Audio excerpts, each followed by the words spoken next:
సాధ్య బుద్ధి మేడం గారు ఒక సంస్థ మరి రవి అనే ఆ రవి గారనే అందులో మా పనిచేస్తున్నారు.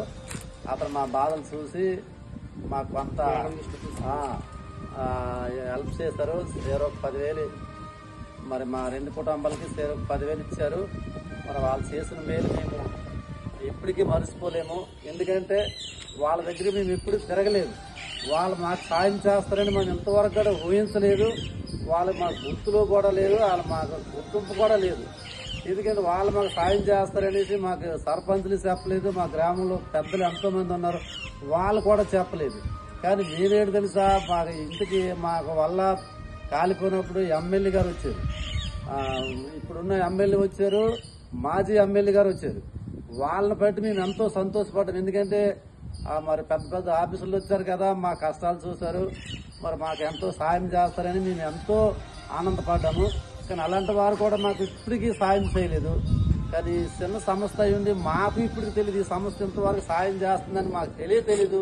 కానీ వాళ్ళు మమ్మల్ని గుర్తుపెట్టి మా బాధలు వాళ్ళు తెలుసుకొని వాళ్ళే మాకు ఫోన్ చేసి, అయ్యా మీ బాధలు మేము విన్నాము, మరి మా తరపున మీకు ఎంతో కొంత సాయం చేస్తామని మాకు ఫోన్ చేసి వాళ్ళు మాకెత్తుకొని వచ్చి మాకు ఆ సాయం చేశారంటే వాళ్ళకి మేము ఎంత కృతజ్ఞతలు తెలిపినా సరే మాకు చాలదు. ఎందుకంటే మరి వాళ్ళు చేసిన మేలు చిన్నదైనప్పటికైనా సరే మరి దాన్ని బట్టి మేము ఎంతగానో సంతోషిస్తున్నాము.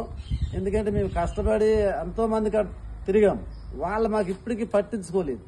కానీ మా బాధలు చూసి మాకు వెనుక్కుంటూ వచ్చి వాళ్ళు కలిగినంత మాకు సాయం చేశారంటే అలాంటి వాళ్ళకి మేము ఎప్పుడూ మర్చిపోలేము.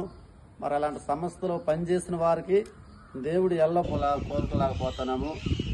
మరి గవర్నమెంట్ ఇక్కడికి ఎవరి దగ్గరికి వెళ్ళాలి అనేసి మా ఒక సర్పంచులు చెప్తే మా సర్పంచులు తీసుకొని కూడా మరి ఎమ్మెల్యే దగ్గరికి, మినిస్టర్ దగ్గరికి, కలెక్టర్ దగ్గరికి, మరి పెద్ద పెద్ద ఆఫీసుల దగ్గరికి కూడా మేము తిరిగాము, చాలాసార్లు తిరిగాము. మరి మీకు చూస్తాంలని ఆ ఆఫీసులు చెప్పడం జరిగింది. కానీ ఇంతవరకు మాకు ఎవరు కూడా ఏ సాయం చేయలేదు, గవర్నమెంట్ కూడా మాకు సాయం చేయలేదు. మేము తిరిగిన ఆఫీసుల దగ్గరికి మేము చాలా మంది దగ్గరికి వెళ్ళాము, వాళ్ళు కూడా మాకు ఏ సాయం చేయలేదు. కానీ ఇప్పుడు మాత్రము ఒక సంస్థ